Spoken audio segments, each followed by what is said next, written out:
The sky going where no one dies, everywhere bound. Amen, amen. We are indeed thankful. We are grateful. We are appreciative. Most of all, we are indebted to the God of heaven. Amen. For allowing us to be made in His image, for allowing us to be able to come together as His children, and to be able to worship Him on today in spirit and in truth. And so we are thankful for that privilege, and we are thankful for you being here as a child of God, to be able to offer unto God your spiritual sacrifice. And if you're here this morning and you're not a child of God, and we're thankful that you're here with us as well. And we are so appreciative always of guests and visitors who come and be with us and grace us with their presence. We realize you can be any other place on a Sunday morning in Memphis, Tennessee. Amen. But you're here in Easthaven. We're thankful for that, and we appreciate so very much your presence here at the Easthaven Church of Christ. You know, I've searched, and I've searched, and I've searched, and I've searched, trying to figure out what it is to determine why the world is in the shape it is. And you look at the world, and you look how bad the world is. Then you try to conjure up in your mind why the world and why society is the way it is. And I believe that if you had to sum it up in one word describes how bad the world is and why the world is in the shape it is. You know what that word is? You'll be surprised.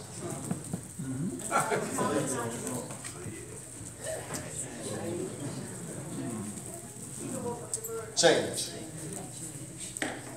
When you recognize the reason men and women sin, because they're trying to change something that God has already decreed.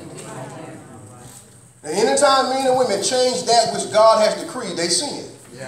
And in order for you to change something that God has decreed or God has ordained or God has appointed, in other words, what you are saying is what you believe and what you have is better than what God has to offer. Lord have mercy. And you think about the world in which we live and all of the stuff that's going on in the world. Why?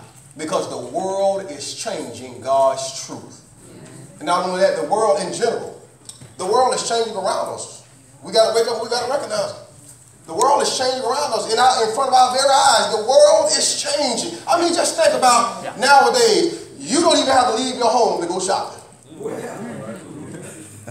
You can pull up to your house and be some boxes outside waiting on you. The world is changing. You think about even now, people no longer smoking cigarettes. They're smoking electronic cigarettes. They're vaping. You drive down the road now, it's so much smoke and fog coming out of the car. That stuff used to come out of the exhaust pipe. But people now smoking electronic cigarettes. Not only that, the world is changing. You got men now wearing lace fronts. Lace front hair pieces, lace front beards. The world is changing around us. And what we have to recognize is not all change is good change. Amen. Because anytime you change God's truth, my friends, that's not good change. Paul said these words in Romans chapter 11 verse number 33. Paul says, oh, the depth of the riches, both of the wisdom and the knowledge of God. How unsearchable are his ways, how unsearchable are his judgments, and his ways past finding out. Romans 11:34, for who had known the mind of the Lord? Or who had been his counselor? Or who had first given to the law, and it shall be recompensed to him again. Romans 11:33 through 35. Romans 11:34 says, for who had known the mind of the Lord? Or who had been his counselor? Here's the thing, last time I checked, God don't need our help. Amen. Last time I checked, God didn't have to Google things to find out information. The last time I checked, God didn't have to ask Alexa, what you think? God didn't have to ask Siri what she thinks. God don't need man's help. So therefore, since God does not need our help, and man has not known the mind of the Lord until God revealed it, and God don't need us to be his counselors, God don't need our advice. Man can't change God's truth. Amen. So this morning, as you think about how bad the world is, and you think about it's bad because man is changing every single thing that God has gave to man for life and godliness, this morning we're speaking from the subject, when change is bad. Right. Because we come and say, you know what? Change is good, but not all change is good. First of all, from Scripture, I want to notice a couple of key examples where things were changed. And it ended up affecting other people. And it ended up affecting God's plans. We're going to look at change from the serpent. Then we'll look at Cain and Abel. Then we'll look at Nadab and Abihu. Then we'll look at David. Then we'll look at Jeroboam. And then we'll look at the Gentiles.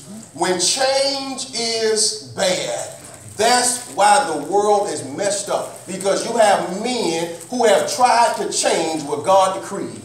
First of all, what about the serpent? We realize in Genesis chapter 4, Genesis chapter 3 rather, the serpent was the first change agent.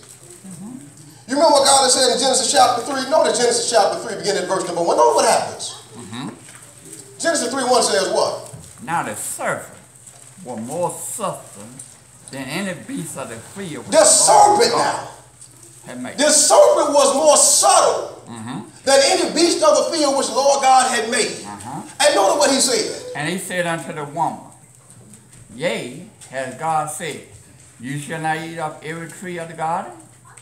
And the woman said unto the serpent, We may eat of the fruit of the trees of the garden. What you need to understand about the serpent is this. The devil is this. He's subtle. He's deceptive. He's cunning. I mean, he's deceptive. Oh, yeah. If there's anybody that's deceptive, it's the devil. It's the serpent. It's the tempter. The serpent was more subtle than any beast of the field which the Lord God had made. And know what he does. You see, all the devil got to do is do this. All he has to do with humanity is plant a seed of doubt in your mind. Okay. That's all he got to do. Yeah. Yea, hath God said, Ye shall not eat of every tree in the garden? And the woman said, We may eat of the fruit of the trees of the garden, but of the fruit of the tree which is in the midst of the garden, God has said, Ye shall not eat of it, neither shall ye die. Notice verse number 4. And the serpent said unto the woman, what? You shall not surely die. You shall not surely die. Wait a minute. Eve knew. She knew what God said. Yeah. She repeated what God said and then added some. Yeah. And the serpent says three little letters. Not. Do you not know the world been twisted up ever since that not? Them 3 letters. Ever since then, the world has been changed because of them 3 letters. Ye shall not surely die. You know what Jesus said? Jesus said the devil been a murderer and a liar from the beginning. John 8:44. Yeah. He's been lying and deceiving and tricking and being deceptive to people from the beginning. But Eve knew. Yeah. 1 Timothy 2 and verse number 13, Paul said, For Adam was first formed, then Eve. And Adam was not deceived, but the woman being deceived was in the transgression. Yeah. Eve knew. When you think about it, Eve knew the homework. She got her assignment directly from the teacher. She got it from God. Right. And so she knew what she was supposed to do. But guess what? She succumbed to temptation. She succumbed to the first change agent, the serpent. He says, God says, you shall not surely die. No. All right. All it took was for Satan to change what God said. And look at how that has impacted the world even to this day. Amen. That's how negative change is. He says, you shall not surely die. But last time I checked, Adam ain't here. Eve ain't here. What happened to them? Died. They died. So who was right? God was right. Amen. And so anytime men start changing what God said, you'll find out in the end, to your own demise, even when you dead and gone, and even when you lose your soul, God will still be right. Amen. So when man started changing what God has decreed, only to find out God was still right. I think we need to realize God has always been right. He will always be right. And because he is a righteous God, he wants what's right for us. Therefore, we can't change what he said. Not only that, notice the second example. What about Cain? Cain changed how God was supposed to be worshipped. Look at Genesis chapter 4. Genesis 4 verse 1, what does it say? And Adam knew Eve, his wife. Adam knew Eve, his wife. The word knew, there's a euphemism for sexual relations. Because they was married, he knew his wife. And then she became pregnant, and she bare a son by the name of Cain. Read on. And again bare his brother Abel. Now notice now, she bare again Abel. Abel was a keeper of the sheep, but Cain was a tiller of the ground. And in process of time, what did Cain do? Cain brought of the fruit of the ground. I want you to know this phrase. And offering. But what did Abel do? And Abel, he also brought of the fattest of his flock. Abel brought of the firstlings of his flock. I want you to think about this. Cain brings an offering. Abel brings the very best. The firstlings. I mean, the firstling. Right. The very best. Now let me ask you a question. Who's the oldest? Cain. So Cain should have known better. All right. Cain should have known what the Lord required. But because his mindset was on something different, he just brought God whatever he thought would appease God. You know what? God wants something. Let me just bring some out of the ground. Let me just give God something. Let me tell you this more. God don't want no leftovers. Amen. God don't want what's second. No. And here's the thing. Even when we give to God, God don't want what's in the net. Yeah.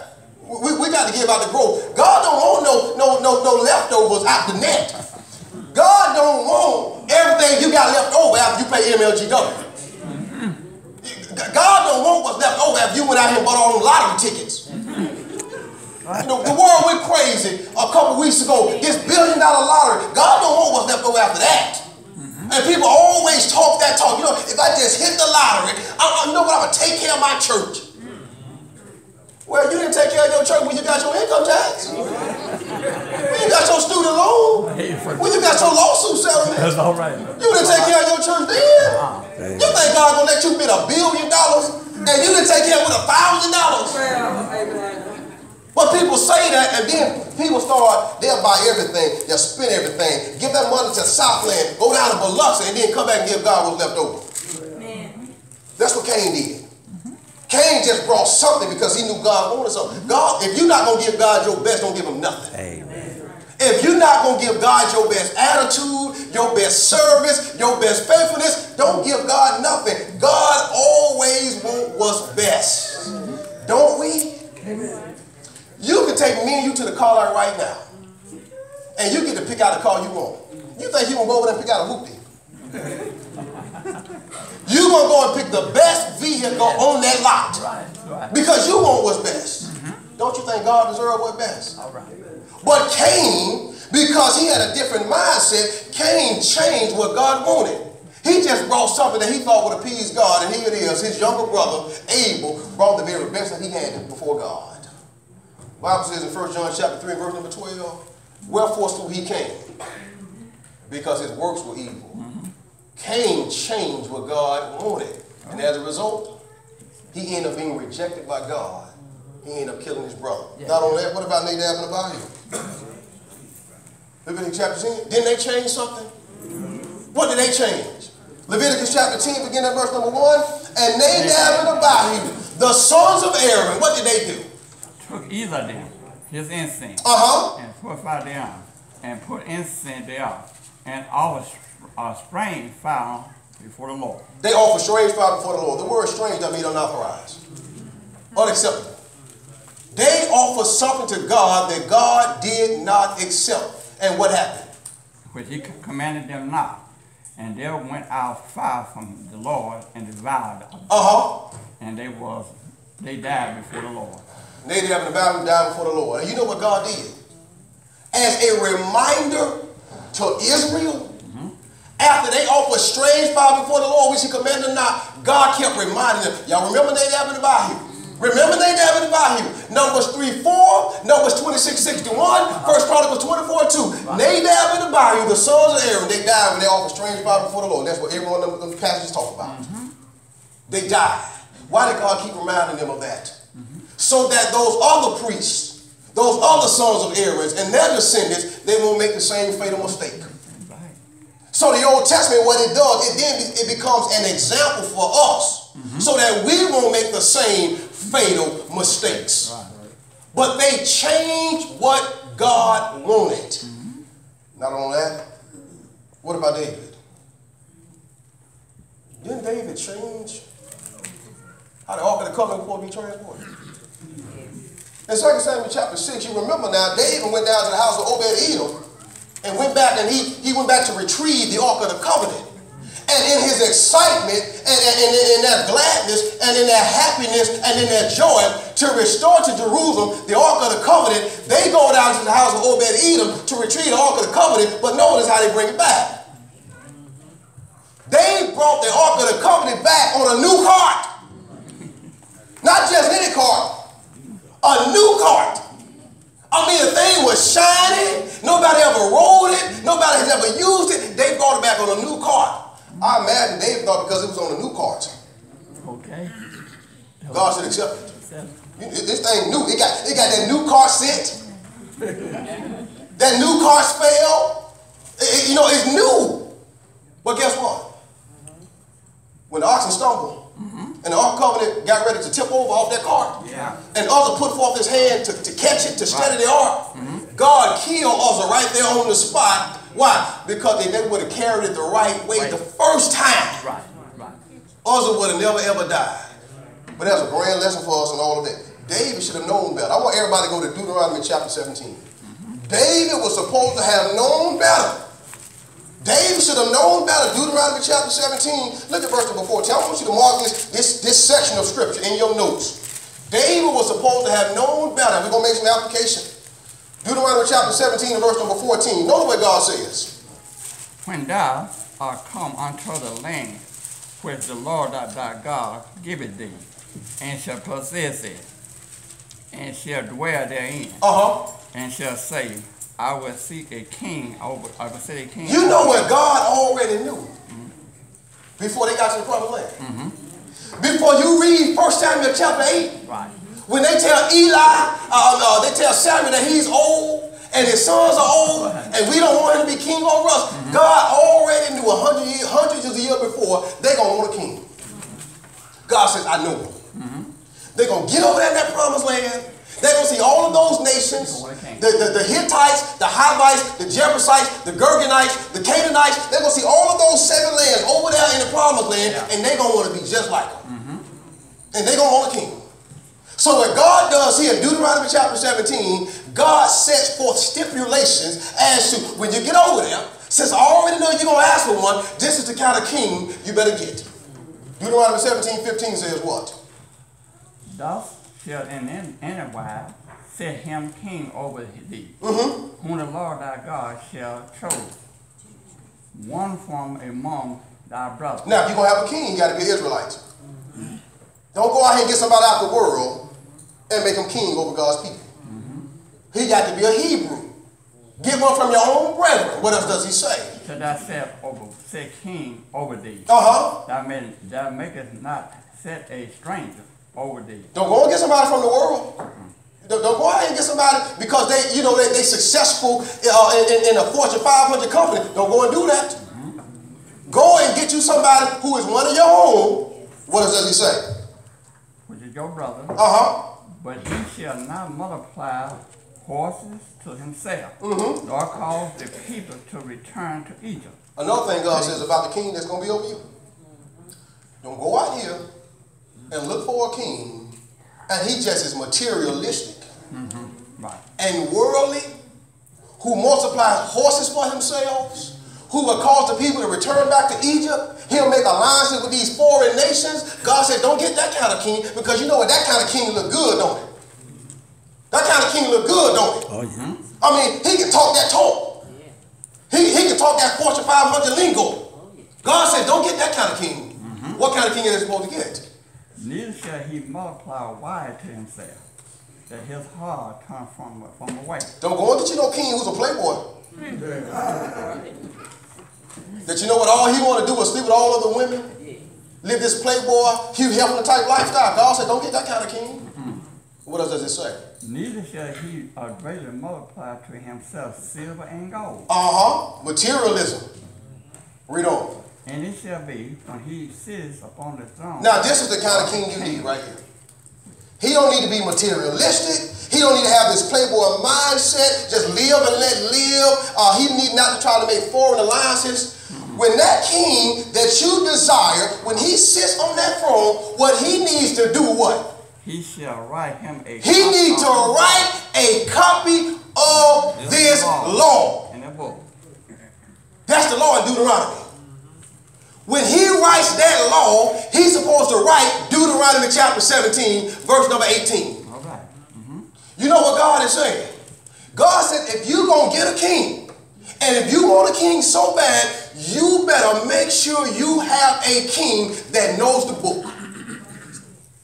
He should be able to write it, and he need to know it. God has always required that his leaders know the book. His people got to know the book.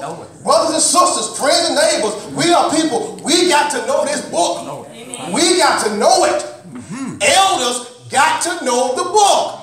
They have to be apt to teach, skillful in teaching the Old Testament, New Testament. Deacons got to know the book, got to be convicted in the mystery. Christians got to know the book. When you think about it, we always talk about why the church not growing. You go back and you check history. Two things that are connected: the growth of the church and what they knew. They knew the book. That's why the church was growing like a wildfire, because they knew what they were talking about. What we have done, because we have reduced coming to Bible study and personal study, we have reduced evangelism to just inviting and bringing folk to church. Now, I'm not saying anything wrong with that, but we got to know the book. We got to know what we're talking about. 1 Peter 4:11, if any man speak, let him speak after the oracles of God. Christians got to know the book. God says the king that's going to sit on that throne, he got to write this law, and he got to read it, and he got to meditate in it. So what's the point? By the time you read 2 Samuel chapter 6, here's David and all them folk bringing the Ark of the Covenant back. All right. They were supposed to have known better. Why? Because David was the king. He should have knew the book. And when David recognized his error, that's what I like about David.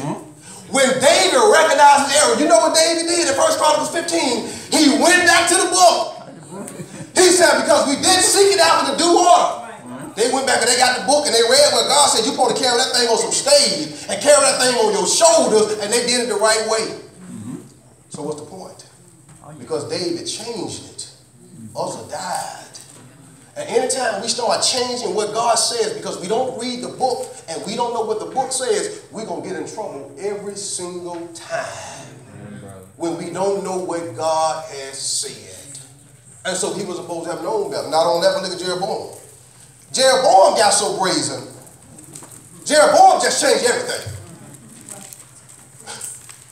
He changed everything. Jeroboam in 1 Kings chapter 12, verse number 25. And what is so sad, and we don't have time to read this. When you go back and look at 1 Kings chapter 11, God sent a prophet to tell Jeroboam he was going to be with him. God said, Jeroboam, all you got to do is obey my voice, hearken unto me, follow my word, and Jeroboam, I'm going to be with you. I'm going to bless you. I'm going to take care of you. Nobody's going to hurt you on the right-hand side or the left-hand side. All you got to do is obey my voice. Jeroboam wouldn't hear none of that. It's like a child who you try to tell your children, you know what, all you got to do is make good grades, clean your room up, listen to your parents, and they stick their hands in their ears. And they tell you they're not going to listen to you. And as a result of that, because he did not listen to God, 1 Kings chapter 12, notice some things that Jeroboam changed. 1 Kings chapter 12, look at verse number 28. Notice some things Jeroboam changed. The first thing he changed was who they were supposed to worship. Instead of worshiping God, 1 Kings 12, 28, you know what he did? He set up some golden calves. Some calves. some bulls. Yeah. Just like they did back in Exodus chapter 32 when they came out of Egypt. Uh-huh. He set up some calves. Not only did he change the person, but he changed the place. They were supposed to go to Jerusalem. Right, right. He set up a calf over here in Dan, and then he set up one here in Bethel. Y'all ain't got to be going way to Jerusalem to worship. That's it. Right. That's too far for the people to go to worship. Says who? God says they're supposed to appear before me 3 times in a year in Jerusalem. Jeroboam said, we ain't got to be going through all of that. We're going to make it convenient. And that's what people want. You realize the reason why denominationalism and all of these other ministries and all these other religions are growing so fast because it's a religion of convenience. And so what Jeroboam did was he made it convenient for the people to worship some golden calf in Dan and Bethel. Not only that, but you know what else he changed? Jeroboam went and got some guys off the street and put them into the priesthood. Some of his friends that were not even of the tribe of Levi. He put them in the priesthood, and then he changed the month. God says you're supposed to do it in the 7th month on the 10th day. They did it in the 8th month. On the 15th day. Yeah. So he changed the person, he changed the place, he changed the priest, and he changed the period. You know what happened as a result of that? They went into Assyrian captivity because Jeroboam felt like he just needed to change what God had decreed. Not all change is good change. Amen. And when you start thinking about why the world is like it is today, it's because men and women are changing what God said. But then, we're not through there. You get over to the New Testament. You get to the New Testament, Paul talks about the Gentiles, how they had changed.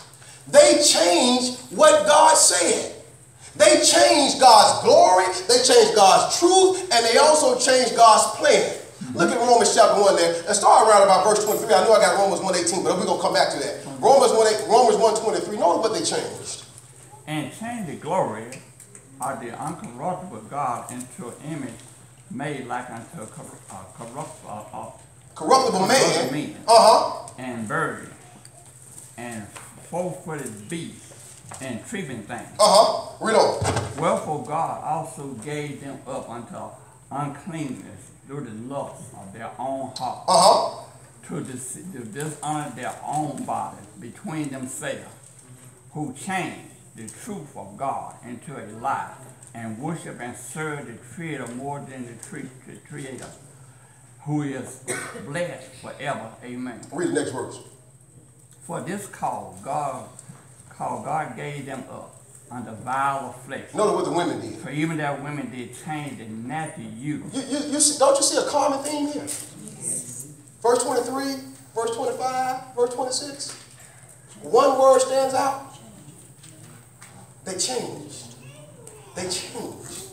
They changed. They changed God's glory. They changed God's truth. They changed God's plan. The Gentiles, Paul is looking back over human history, and Paul is looking back at all of those ancient pagan nations, and Paul says the reason why the world is messed up the way it is, because they changed. They changed God's glory. What is interesting? The word change there means to exchange or to transform. What happened is this. Because the ancient pagans and heathens and Gentiles, they didn't want God. They substituted God for something else. You've seen this. You may have done this. I've been in the store at times, and I've been in department stores, and I see people, when they don't want to pay a certain price for an item, you know what they'll do? They'll change the price tag and take it up to the counter. Like that was the original price. Now, you may have seen, you may have been the one who did it. But you know why they changed it? Because they didn't want to pay that price. The reason why they changed God's truth, because they didn't want God's plans. The first, Romans 1:23, the first thing they changed was God's glory. As opposed to worshiping God, the creator of the world, they started worshiping man and birds and 4-footed beasts and creeping things. They changed the worship. They directed their attention to the creation as opposed to the creator. Amen. So it makes you wonder, why would a man want to worship an animal? man want to worship a tree or some type of object that can't talk, can't hear, can't listen, can't do anything? Why can't they do it? I found out why they do it. You know why a man will make a doll or make an image? He got ears, but he can't hear. He got a mouth, but he can't talk. He got eyes, but he can't see. See, here's the thing. See, if I make a tree and I worship that tree not going to demand anything out of me. That tree not going to demand me to be faithful. That tree not going to demand me to treat my wife correctly. That tree not going to demand me to treat my children correctly. That tree not going to motivate me to serve Easthaven faithfully. See, a tree, an object, not going to demand any responsibility out of me. That's why a man will worship an animal, some type of object. But see, when it comes to God, God going to place some demands on my life that I'm going to have to comply with. And so what man did, because he didn't want to worship God, man turned his worship to the object or to the creation as opposed to the creator. Verse number 25. For this cause, Uh-huh. God gave them up unto a vile flesh. Uh-huh. For even though women did change the natural youth, and that well, read verse 25. Wherefore God also gave them up to uncleanness through the lust of their own hearts, to the desire of their own bodies between themselves. And so what they did was they changed God's truth. They changed what God wanted them to do toward each other and also toward their fellow man. They changed it. They recognized they were supposed to treat each other a certain kind of way. They were supposed to have the right kind of attitude, the right kind of spirit, the right kind of motivation. They said, no, we don't want to do that. We want to treat people any kind of way we want to treat them. So they changed God's truth. And then in Romans 1:26, the women and the men, according to verse 27, they changed God's plan. For even their women did change the natural use into that which is against nature. Women started changing the affection that they're supposed to have for the opposite sex. Women are supposed to have an affection for men and vice versa. So he said they changed it. They didn't want that. They didn't want to have this heterosexual type relationship. They want a homosexual lifestyle. And because they wanted it, they changed it. They changed God's plan. Paul wrote this nearly 2,000 years ago. And can't you see it as clear as day is happening right now? That they changed God's glory, they changed God's truth, and then they also changed God's plan for one another. And why do you think homosexuality is so rampant nowadays? Because people don't want what God decreed from the beginning. Jesus says in Matthew 19, verse number 4, for this cause shall a man leave his father and his mother and shall cleave unto his wife. That's what God decreed. But men don't want that. And brothers and sisters, I'll tell you, I'm just beyond with you. I'm not ready to see for the Christmas holidays a Barbie playhouse with Adam and Steve in a Barbie playhouse. I'm not ready for that. I'm not ready to see two female Barbie dolls in the same playhouse. I'm just not ready for it. But guess what? It's coming. It's coming. Because that's what men want. They are changing God's